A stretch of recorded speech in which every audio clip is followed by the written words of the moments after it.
So we're going to hear from three founders that have launched successful companies and want to tell you about the highs and the lows of all things entrepreneurship. Make sure that you are asking questions in the box, because we're going to spend some time after all three of them speak as we sort of interact and even go into deeper on what they have to say. So please go it. Just write it in there. It's like we're doing this in a giant ballroom, but we're not. And some of you might not have pants on, and that's totally okay, because that's what our world has become. So spreadsheets are tedious, but thankfully in 2015, our first speaker funded a set of software tools to help farmers get rid of those and track their farming financials easier. We have Nick Horeb to tell us more about his company, Harvest Profit. Nick, take it away. Thank you. I appreciate the opportunity to be here today. I'm the founder of Harvest Profit. We're a farm management software company that's really focused on giving our customers better visibility into the numbers, the economic side of the farm. And really our thesis is that better visibility increases confidence, which gives farmers the ability to make more proactive decisions instead of being reactive. Let's be more proactive when it comes to things like grain marketing, buying inputs, looking at land to let go, land to rent, what's making me money, what's costing me money, on a crop by crop, field by field level. Ultimately, being more proactive increases the ability to just take control of the financial outcome. And so better visibility leads to more confidence, proactive decisions, more control, and ultimately more building more profit and long-term equity on the farm. And so Harvest Profit was started in 2016. We launched at the end of 2016. Today we have approximately 700 customers in 27 states and provinces. We're just a team of 5. We don't have a sales team. We really focus on building a product that sells itself. And in November 2020, we were acquired by John Deere. And so the team is the same. We're operating independently. A lot of John Deere dealers, we're asking Deere, which one of these financial tools should we recommend? It's not a core competence of John Deere's current software offerings. There's been some changes in ownership of competing products, and they really like what we're doing. Our NPS score, our customer satisfaction, has proven to be as good, if not better, than anybody in the market. And so we worked with them, and we joined the John Deere team in November. And so just wanted to focus on, 3 things that I think have led to success for Harvest Profit. And one, I'll talk about 3 of them, is dog fooding, marketing, and realistic capital structure, and being realistic about your business model. So first of all, I was doing consulting work for farmers in the Dakotas and Minnesota, and doing a lot of work in spreadsheets. Spreadsheets are amazing. I think they're, one of the wonders of the world, just given the infinite canvas of calculations that you can run. They really hit home with me, being a numbers nerd. But they're not meant to be databases. They're getting better at collaboration, but historically they weren't great at collaborating, sharing a spreadsheet between multiple people. And so build Harvest Profit as a tool to let's take the best of the analytical features of spreadsheets and the best of database software and marry the two. And so as I built the product, I was essentially building it for myself. It would have allowed me to scale up my consulting practice. If I could go from 30 customers to 100 customers, with the addition of maybe an admin, that's a multiple $100,000 increase a year in my annual revenue, annual income at the time. So I was building it for myself. And it turns out what I wanted was what a number of farmers wanted. And so having that product intuition, when we build new features, we just released a new feature today. We didn't have to conduct 30, 40 user interviews, do a bunch of market research. We just know what makes sense for our customers. We have customers. We use the product ourselves. And so we're able to dog food the product. We build something that we use ourselves so we can keep iterating, making improvements, and just having the really industry knowledge, the expertise to move the product forward. And so, if you are building a company in the ag tech space, maybe it's not a tool that, you thought of to use on your farm, or maybe you don't farm, but really just try to be intimately familiar with the use cases and try hard to use the product yourself. That dog fooding mentality has really been hugely beneficial to our product led growth, our no sales team model, and essentially just letting the product speak for itself. Number two, I think we've done a pretty good job of doing content marketing. If you go to harvestprofit.com and check out our blog, we have lots and lots of articles, our YouTube channel. My goal has been to try hard to add value to people via this free content. And if they're ever in the need for a software tool to better help them gauge the cost of production, the profitability on their farm, that hopefully we at Harvest Profit are top of mind. And so I'm really trying to always kind of I just have my thumb on the pulse of, everything that comes in front of me. Is this something that the potential customer base at Harvest Profit, or the prospective customer base at Harvest Profit would be, would they find it interesting? And so we have about 9,000 people on our free email newsletter.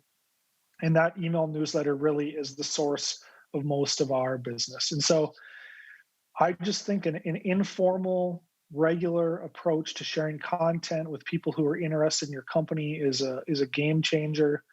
Keep it informal. Literally, the emails that I send out, I think we're up to, a few million of these emails individually have hit inboxes. They're just plain text and links to things that we find interesting, and commentary that I think our customer base will find interesting. And so that email marketing, that proactive content marketing, I think has really enabled us to stay top of mind for farmers across North America.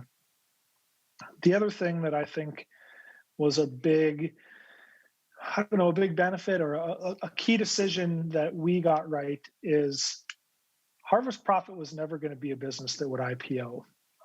We charge $1,600 a month, or $1,600 a year for our software.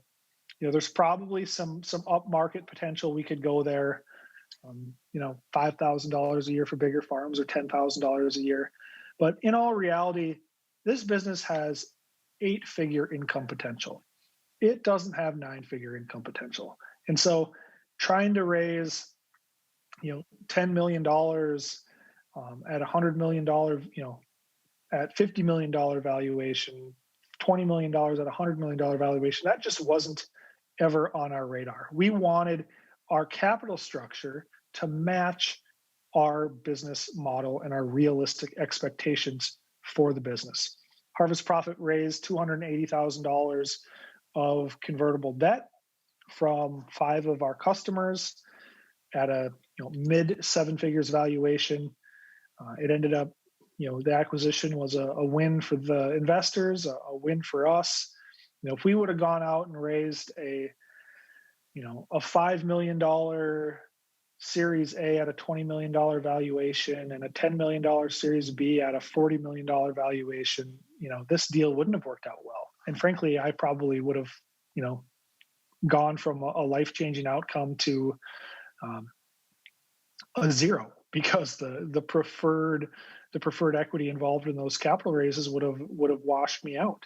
And so I think being realistic about your business model, and Plug and Play is great at helping companies find partners, find capital, but just be realistic. Do you have a realistic, achievable path to whatever your goals are? I think is super important. And so, just to reiterate, I'm not going to take up too much of your time today. We've done plenty of things wrong, but the things that we've done right are having the product intuition to move quick, allow our users to, users are going to provide you with a lot of feedback on what you do with your product, but have an opinion, have some intuition, know what to say no to, know what, work hard at, just building up what the muscles of saying yes and saying no to features that make sense. And you're not always going to be right, but that dog fooding your product and the intimate understanding of what your customers want is beneficial to us. And if you build a product for yourself, then you don't have to spend thousands of hours trying to learn your customers and learn the market. So whether that was luck and or a little bit of skill, that remains to be seen. That's a question. But then marketing, just putting out content marketing. If you can't write one email per week that you think your customers would find interesting, I think that's an indication that you have a problem in your business. And so that's really what we're focused on at Harvest Profit, is trying to identify content that we think our customers find valuable, so we can be top of mind as they're making purchasing decisions on the ag tech side of their farm. And then finally, just to reiterate, build your business, your staffing, your capital structure, your funding based around realistic goals and realistic proof of traction that the market is telling you. Misaligned capital structure can really get a person into a lot of trouble when it comes to managing your board, managing your team, and ultimately managing the what is going to be the final outcome for your business. And so with that, dog fooding, content marketing, realistic financial expectations, and capital structure are three things that I would advise anyone listening today to keep top of mind as you're working on your business. Thanks so much, Nick. I'm so glad that you're going to stick around. We've got a number of questions that we're going to pepper at you. And it's really actually nice, regardless if you're in business in ag tech or you're in the agricultural industry, everything that you kind of said is and makes business sense for other founders and other entrepreneurs. And so it's nice to sort of understand that email marketing and just content marketing is one of the critical things there. So I really do appreciate your perspective on all of that. And thank you so much for sticking around and answering questions. And if you do have questions, type them in the Q&A box below so that we can have Nick answer those as well. So up next, we have the CEO and co-founder of Centerra, Eric Taipala. Centerra is a global leader in delivering time-sensitive agricultural insights that optimize decisions and improve outcomes. And with that, I leave this to you. Eric, welcome. All right. Well, thank you, everybody, for the invitation. I'm happy to be here and talk a little bit about Centerra's journey, our journey as a company. So I'm going to just start with a little bit of background. As you just heard, we are a digital insights company, and we focus on what we call in-season monitoring and optimization. And that's a pretty broad statement, so I will talk about what that means in a couple slides from now. But in terms of our history, Centerra came into being in 2014. I'm in Minneapolis. About 85% of our employees are in the Twin Cities. We're proud to say we have two folks, two of our leaders that are in the Fargo area as well. From those beginnings in 2014, we've grown now to just a little over 60 full-time folks. About half of those are science and engineering, and about a third of them are sales folks, and then the remainder operate the business. Our customers are all over the world, more than 75 countries using our product. We're a remote sensing-based insights company, so there are about 40 million acres of data that we've been responsible for accumulating in our corporate lifetime. This year, at the peak of the season in North America, we're processing just over 1.3 million acres of data every week and producing insights and sending them back to our customers. When we think about our customers, we put them into three segments. There are the folks serving crop production, the food, fuel, fiber growers. We serve inside the walls of several basic manufacturers and inputs manufacturers in their internal operations. And then we also have a new and rapidly growing business serving food and consumer packaged goods. We're a venture-backed company. You see a list. If you're familiar with the space, S2G Ventures, Continental Grain Company, led our Series A round, which I'll talk about in a minute. We have a great group of investors, including some individual investors from the upper Midwest as well. So I'm going to give you a short history. All companies that have been around for a while have really interesting stories around this. I'm going to give you the short version about where we came from. There was a group of us at Lockheed Martin many years ago now that built drones and sensors and software and analytics in that vertical. And we knew some people who knew something about agriculture. I'll confess, I really didn't, or I now know that I didn't. But we decided this was a lot more interesting problem, a lot more interesting market to sell into. Like it says there on the slide, that has certainly turned out to be true. And back in 2014, we wrote a business plan for something that approximates what we do today. And we spent 6 months without a paycheck going around and probably doing about 60 or 70 presentations on this idea that digital tools could support agronomists and in turn could support growers and producers. It took us 6 months, but we did get funding from a strategic investor at the end of 2015, and we are off and running. So that first year in 2015, we were at about $800,000 worth of revenue, almost all of it generated by our sensors business. By 2018, when we did our Series A round, which was a $16.5 million round, we'd grown to about $4 million a year. So that business of building sensor hardware, advanced sensor hardware for use in agriculture, still a great business for us. We actually still build one drone for enterprise customers, but really the company has morphed now. So we take in data from a lot of sources, weather, climate, equipment data, and we push data via API integrations to a lot of our partners as well. So the biggest teams that we have are the data science teams, computer vision, machine learning, crop modeling, the agronomic teams, and then our software application team, Centera Field Agent, which is a mobile web desktop application platform. Those are our biggest teams. The hardware is still very important because in some cases it generates the data we need to drive the insight, but we are also now a software and analytics company. So just a little bit, it's very hard to do this in such a short period of time. These are the kinds of things we do. So on the left, fly to the field, map the weeds, spray the weeds, don't spray the crops, which is easy to say. It's actually quite difficult to do. We've been doing it for 4 years with a major equipment partner, and we've shown that we take about 74% of the herbicide pounds applied off of the field. And we have universities that have validated that we don't change the yield outcome on that field. So really cool, kind of a complicated go-to-market, but a successful go-to-market for that product.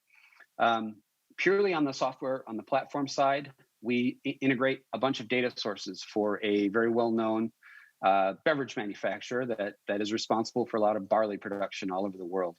And we're the tool that's used to give their agronomy team the insights to go out and talk to growers about practices that support sustainability and also generate economic return, to do some supply chain forecasting, and just basically to get their arms around their barley production operation worldwide, as I said.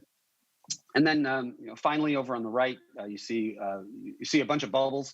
Inside each one of those bubbles, if you could read it, is a number. That's just an example of an in-field process. Everybody who has been around crop scouts in broadacre crops and row crops has seen plant population scouting. That was really our first real commercial product. Fly over the field with a drone, count the plants, report back. What does the field look like? Just save some time, improve the quality of the data versus the standard practice. We now combine that with machine data, so we can actually look at hybrid performance, hybrid to hybrid, or practice to practice, and so forth. So, in terms of how does that get used? I want to use CHS as an example because in our part of the country, CHS is so important. They're a great customer for us. We just started with CHS as a retail customer this year, and so had a really outstanding rollout. But as an ag retailer, of course, CHS is regarded as a technically sophisticated, technically aggressive cooperative delivering agronomic insight to its growers. And so how are they going to deliver best value? They're going to choose digital tools, in this case, to drive better agronomic insights and differentiate their own service as a business. And so Dakota Plains in 2020 was one of the CHS member companies that piloted the deployment of our software and some of the sensor hardware. And they trialed it, and then they also instrumented that trial to look and see, are we delivering ROI? How does it get packaged? What are the use cases that in which tools like ours would be deployed. And you can see there a list. They're looking at seed performance, general field health monitoring, which would include disease and pest, some tassel detection, both for fungicide application timing and for a late season estimate of yield and outcomes. So we had a great year with them. As is typical for us when we're dealing with an enterprise customer, we trial it, we validate the results, and we'll move ahead next year at a bigger scale. And as we move ahead kind of horizontally and fan out to a larger number of locations, we're also going to seek to try and make that digital integration to Agellum in this case, the API integration to have those data products flow smoothly. So what we did maybe manually last year, we're going to do automatically. Okay, so like Nick just mentioned, we're asked to provide some thoughts here. So on being a startup, and there are a few things, it's hard to synthesize this. What I will say is we were a very engineering-led company in the beginning, and still have a lot of engineering population. In so doing, we decided our product was so amazing that we didn't really worry about defining who our customer was, what value looked like, how to go to market correctly, and we actually probably got all these things wrong in retrospect. And I would say, as a startup, especially as a technology startup, make sure to devote the focus on these things. Who's your customer? I heard yesterday a phrase, who uses, who chooses, who profits, who pays. It's a great way to frame that thing and to figure out how the product goes to market and how it delivers value. Super important. It's a lesson we kind of learned the hard way. We're lucky to be here. And we pivoted. Pay attention to that. It's just as important as anything. And kind of as an analog to that, one of the kind of phrases that has stuck with me, somebody pointed out, customers are really not interested. They're not going to be captivated for long anyway by the technology that we are delivering. They are purchasing an outcome. And you see a quote there, the Leo McGivern quote you may have seen before. The reason that people buy quarter-inch drill bits is not because they want to acquire a collection of quarter-inch drill bits. It's because they want a quarter-inch hole.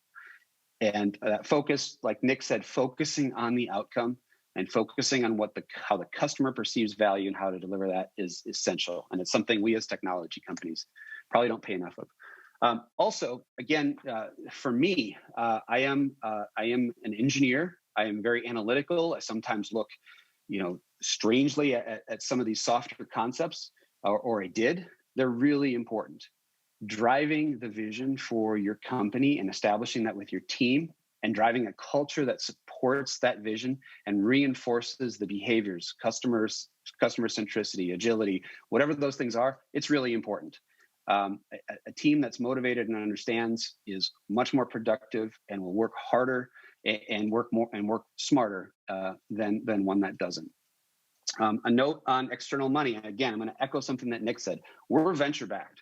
And there are a lot of horror stories for founders that get into round after round after round, get very complex, get very ornate with their term sheets, with preferences, with stacks.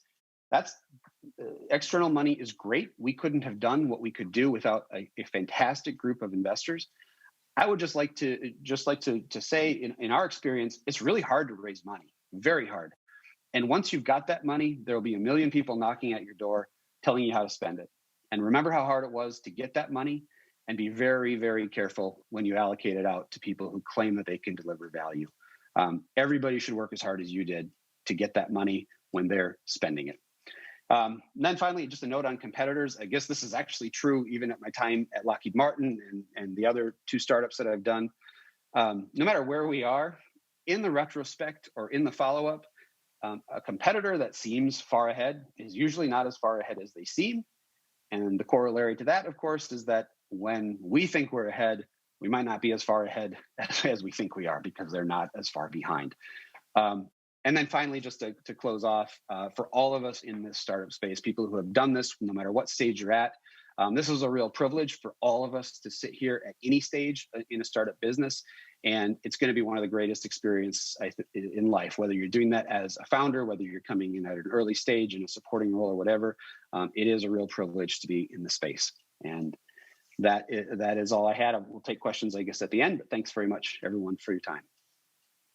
Thank you so much, Eric. Appreciate that. And again, appreciate your time coming back and answering some of the questions are flying in hot and heavy currently. So this is going to be a really great conversation. Again, if you have a question for anybody, drop it in the chat box. We're going to go and spend an inordinate amount of time, because we've got it, to ask founders and startups and entrepreneurs the questions that you want to ask you yourself. Okay, so last but certainly not least in this trio of founders and conversations we're going to have here is our first alumni. It's a homecoming of sorts with Mitchell Hora of Continuum Ag. He's here to give us his take on regenerative ag, the ups and downs of being a founder in agriculture.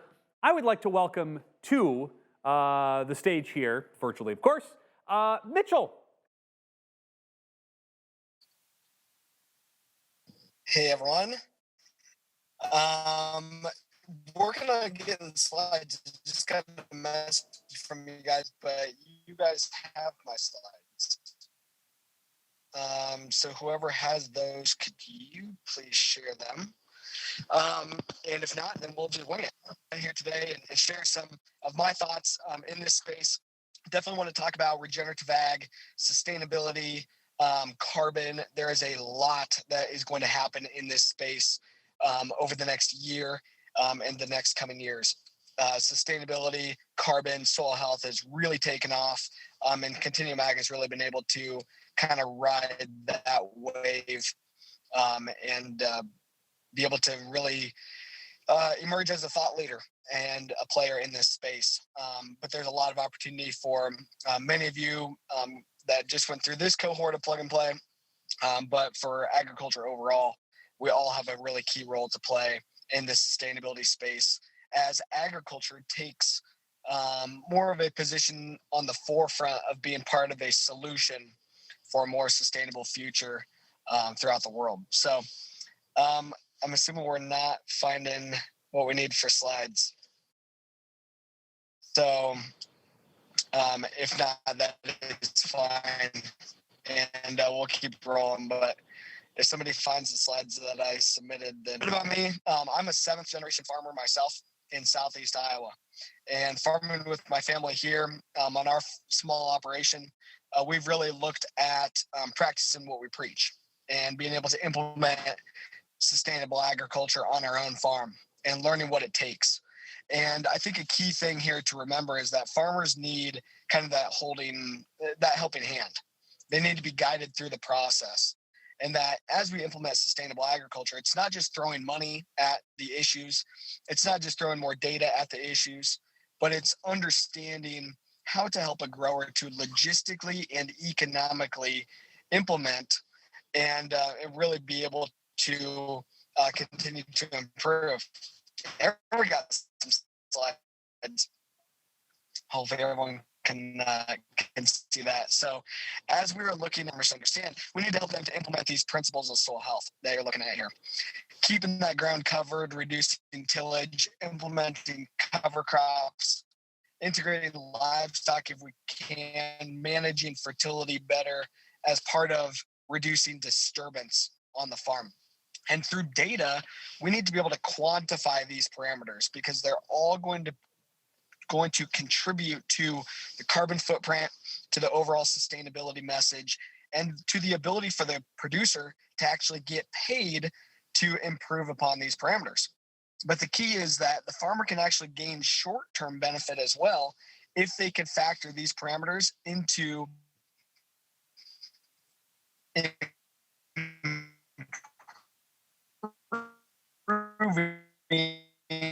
the fertility management and the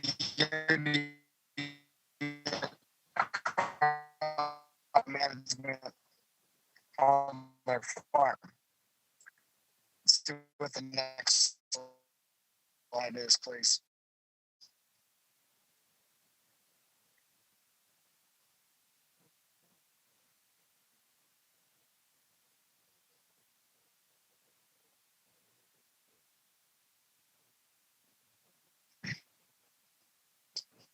after looking at the I built the first platform integrating this soil health data.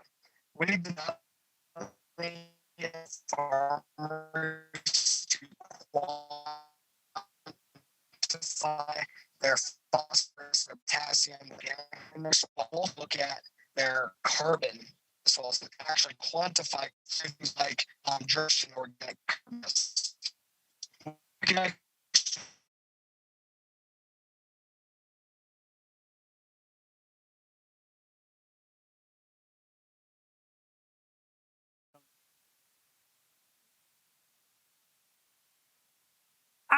Technology! No! All right, we're going to work on getting our friend Mitchell back.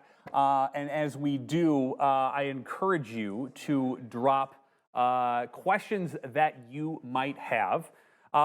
Again, the trials and tribulations of all things going virtual from a multitude of different places all up in our arms. I think we got Mitchell back, so I just needed to come in here and tell you to hold on, because we're going to get more from Mitchell. I think we got him back up. I will, nope. No. Okay, fine. We're going to take a couple of questions for, yes, we do. No, I keep saying no, but then it actually means yes. And this is what makes this gig super fun. All right, Mitchell, I'm going to come back to you, ready when you are. Sorry, I'm struggling bad here for some reason. But I'll keep the video off and see if that's going to help out. Let's just switch forward multiple slides. We can talk about topsoil just a little bit, space. Even though I love looking at all of our pictures of our soil. But so some of these emerging markets here in that slide, it's helping farmers to get paid for not just the grain that they're producing, but getting paid for their carbon impact, getting paid for their improvements to water quality, their water use efficiencies, and their nutrient-dense grain. So some new opportunities for us to think about as we're developing.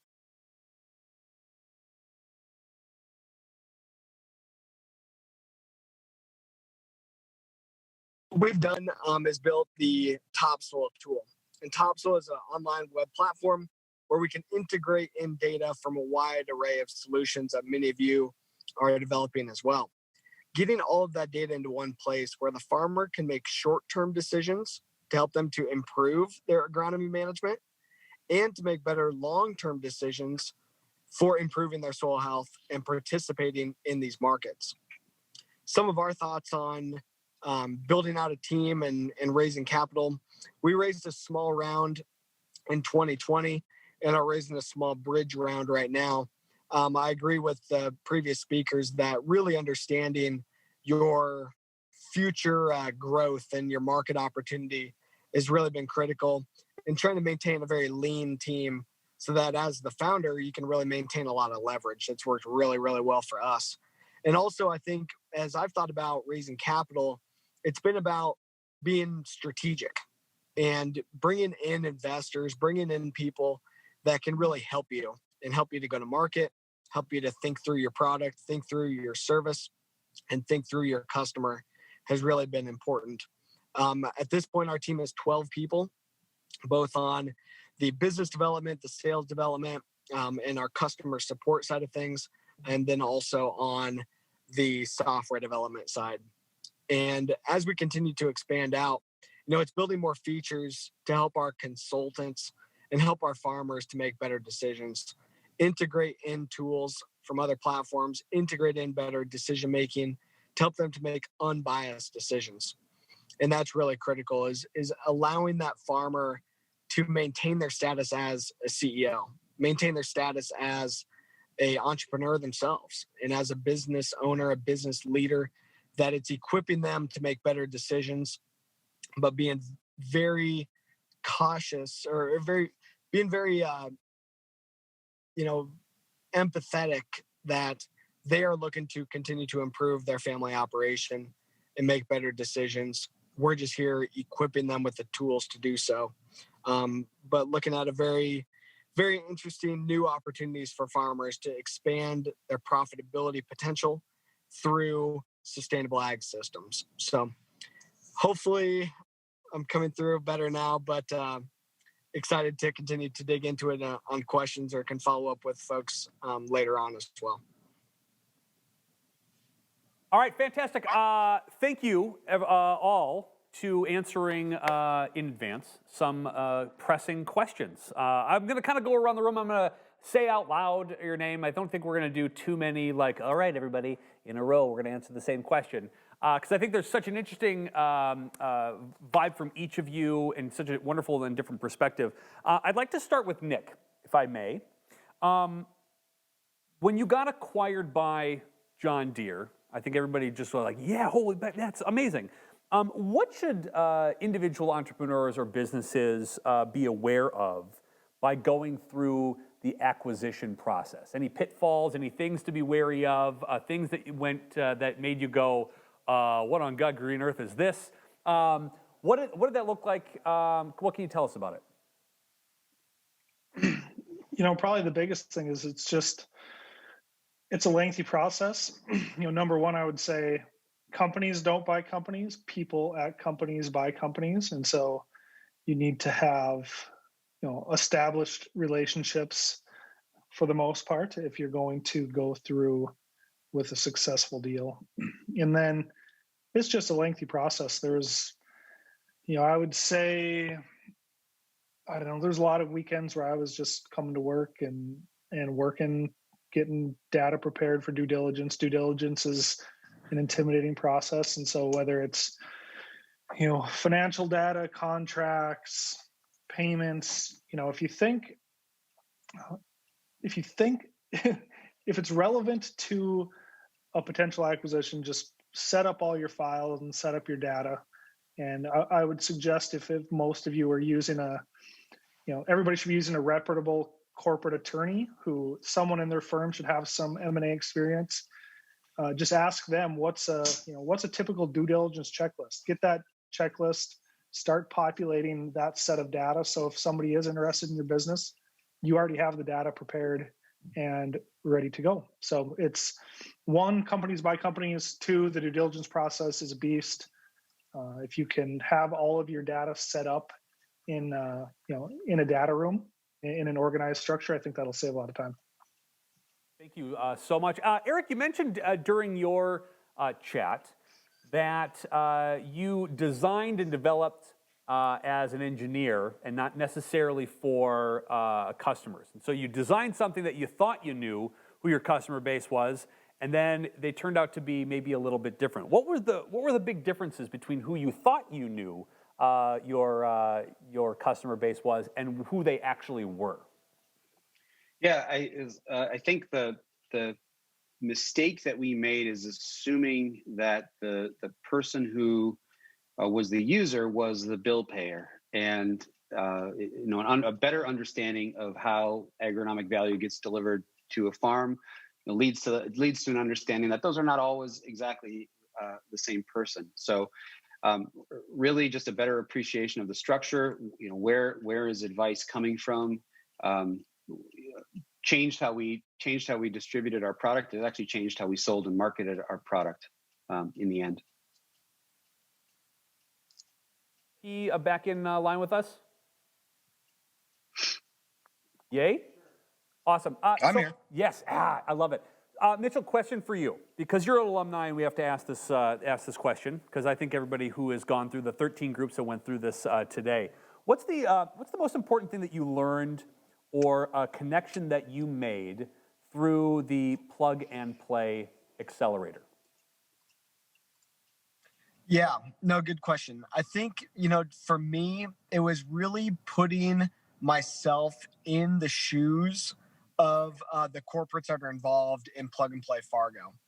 And, thinking through the process of how does a very large company like the groups involved, how do they think about startups?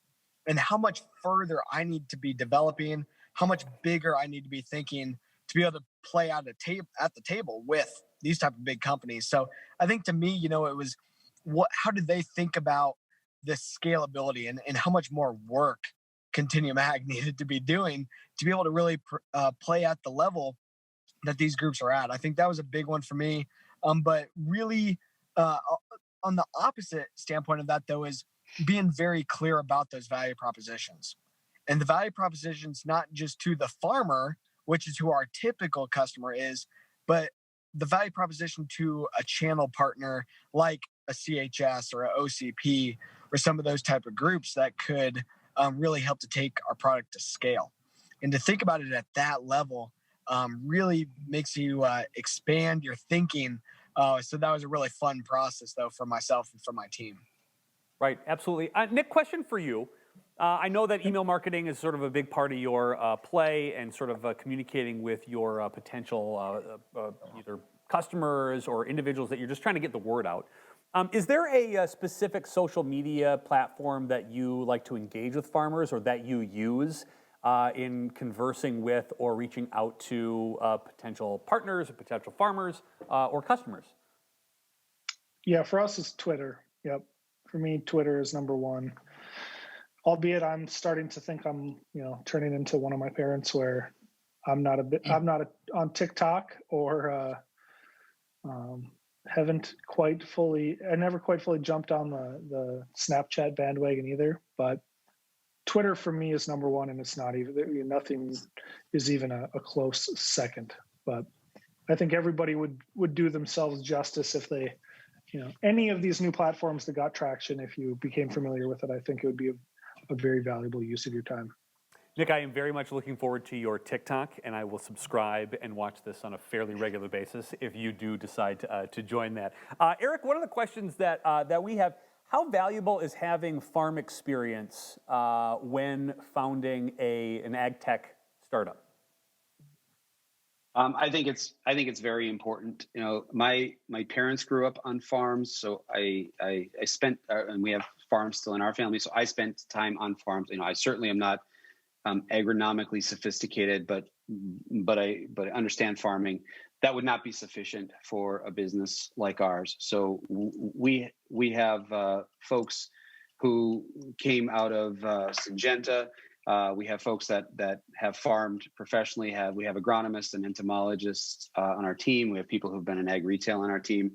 It is a huge advantage where we all sit in the Midwest to be, literally to have it almost right outside our doors. And it's an essential piece of understanding how this very complicated vertical market agriculture works. I don't think it's possible to not have expertise and succeed in this business. Much.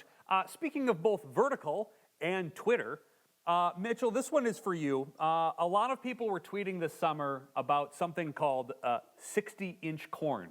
And I demand that someone explain what this is, and you seem to be the best person for it. Explain 60-inch corn. Oh, man, now we're going to be here for a while. Just kidding. No, 60-inch corn I think is interesting, and we've actually used 60-inch corn on our farm for the last 2 years. And really, an issue in implementing cover crops for a lot of farmers is the window of opportunity to plant a cover crop, especially a diverse cover crop, can oftentimes be really small, especially as you get further north in the U.S. and into Canada. So one option is to interseed your cover crops earlier in the year into your growing cash crop. Well, the issue with that is that you have to have sunlight to grow a cover crop. Well, by utilizing 60-inch corn, you can widen the gap in that corn row. Instead of going 30 inches, you can turn off a row unit when you're planting to open up a 60-inch gap where now you can interseed cover crops down into that. The purpose being you can still maintain yield, which is still the key driver of revenue for that farmer.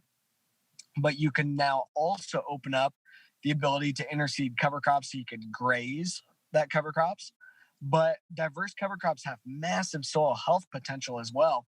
And every individual species of cover crop stimulates different species of soil microorganisms.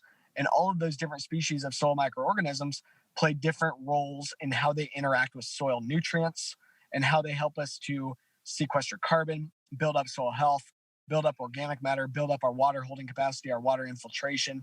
So the more diversity we can integrate, the better. and 60-inch corn is one way to do it profitably. But yeah, I've got videos on my YouTube and on our website and stuff too. If people want to see some pictures on that, it's pretty cool. I'm going to spend the rest of the day doing exactly just that. So I appreciate the hot tip. I think for all the panelists, I'd love to ask this particular question that popped in is, what are your thoughts on charging per acre? Are farmers hesitant to accept this kind of model? How do you counter this? Nick, I'd love to start with you. It can be done, but it's hard. Yeah, it's value-added pricing in agriculture. If you are selling an intangible product like software, is quite hard. I'm trying to think if anybody that I know of has done it at least in my space. It's just been very hard to do. I would be more willing or excited about, doing basically like crafting a custom price for a farm that's not just tied solely to acres. You can do a per acre price. Per acre can kind of be the driving factor in what your price quote is, but there's just a lot of headwinds to that. Farming is a really challenging. AgTech is really challenging in a value-added pricing mechanism like per acre pricing. I knew that was the case, and I was a little bit surprised at just how much negative reaction there is towards that lever of pricing. So I would, that can be the building block for how you price a service, but I would be very hesitant to put that out there as my public-facing pricing mechanism. Yeah, absolutely. No, appreciate that. Sticking with monetary questions, Eric, this one is for you, and since I'm a fundraising nerd, I need to ask you this particular question, which is, you seem to be really successful on raising capital. So any tips or tricks that you have that has led you to be successful in raising funds for your startups? That's a great question, and I'm not totally sure that having raised money multiple times makes somebody really good at it. I think that the most important thing is to really find somebody who has done it before. When we raised our A round, we were very fortunate to work. We hired a banker to help us with that process, because the way the investment community thinks about our business is not necessarily the way from an operational side we think about our business. So I think having somebody to translate and sit down and really be very clear with me, with the company, about what they're looking for and how to establish those proof points in a way that the investors can understand and process is extremely important. Or I don't have that organically. At the same time, choose those investors really, really wisely. If you have a good company and you're delivering value, there will be more than one group that wants to support you, and find somebody who does understand the space that you're in, and find somebody that has values. Everybody has a thesis that they're investing around. Sustainability, future food systems. If you look at Centerra's cap table, we're backed by people who are on a mission to improve grower economic health and to improve the way food is delivered around the world. And that resonated with us, and they're supportive of us. And so we said no to some term sheets along all of the processes where we didn't think that we had good alignment in terms of vision and how to operate a business and what the company was trying to achieve. So find somebody you trust to guide the process, at least the first time, then maybe the second time, and then be picky about who you say yes to. Absolutely. Fantastic. Mitchell, one question for you is that you've got a very unique and sort of interesting personality online. I know you spend a lot of time on the interwebs, if you will. How important is it for you to create sort of a personal online brand for you and your company using whatever platform that you choose to use, whether it's YouTube or Twitter or your own website. How important is personal brand in startup form?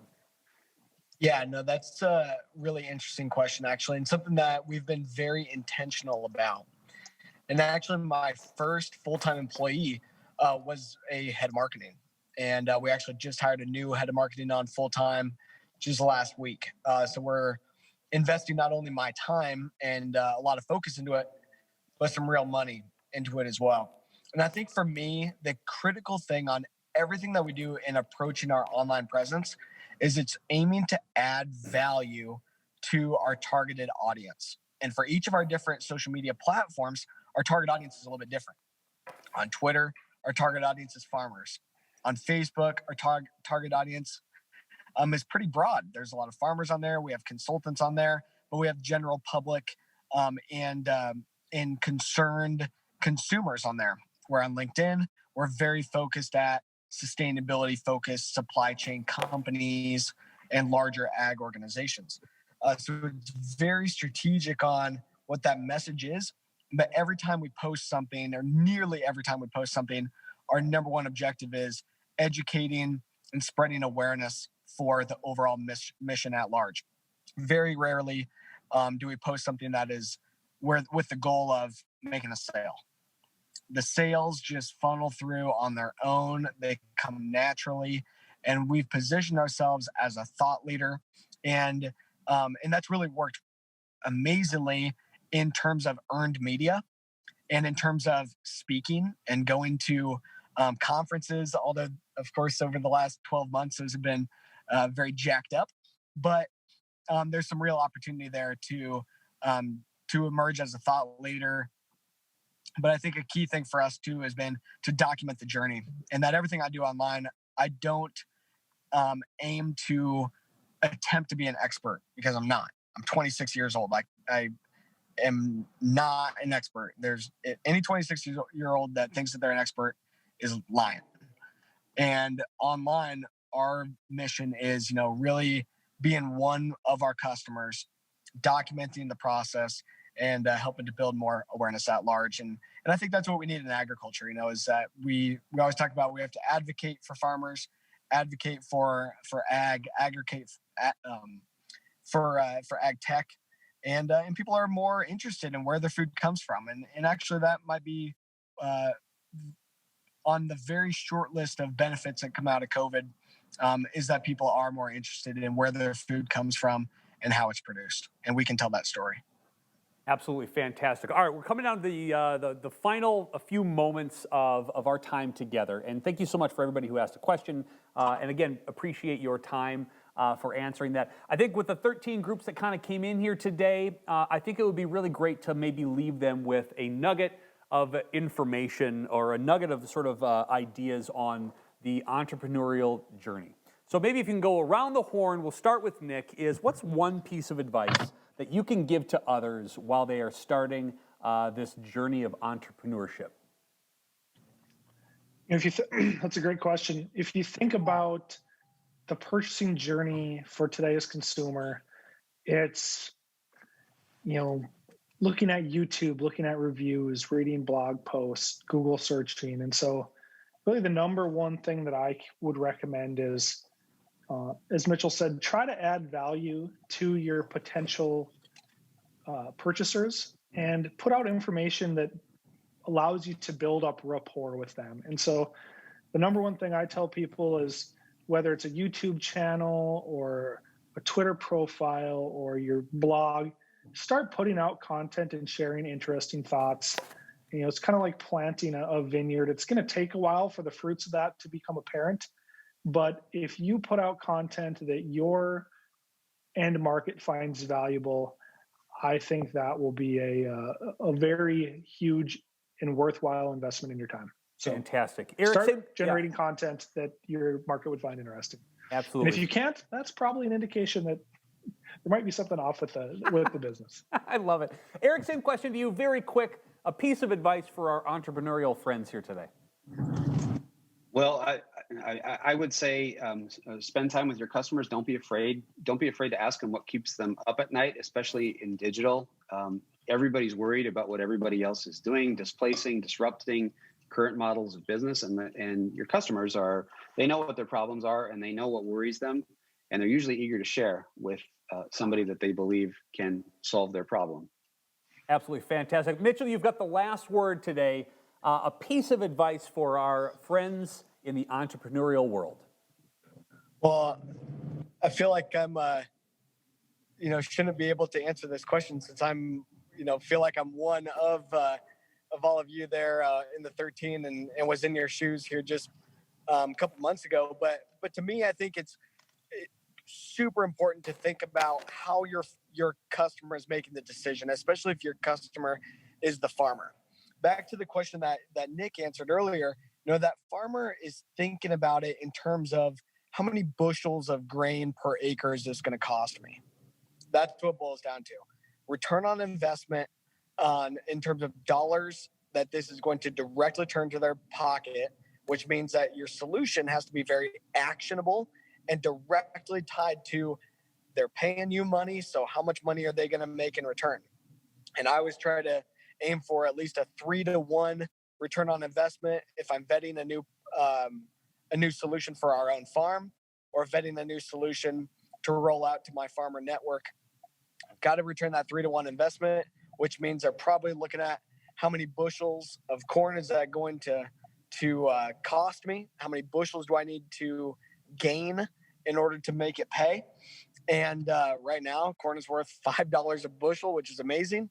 And if you're going to return 3-to-1 return on investment, you got to run the math based on the cost that you want to charge them. So I think that's the key thing, is putting yourself in your customer's shoes, running the numbers based on how they think about the numbers. Absolutely fantastic. Mitchell, Eric, Nick, thank you so much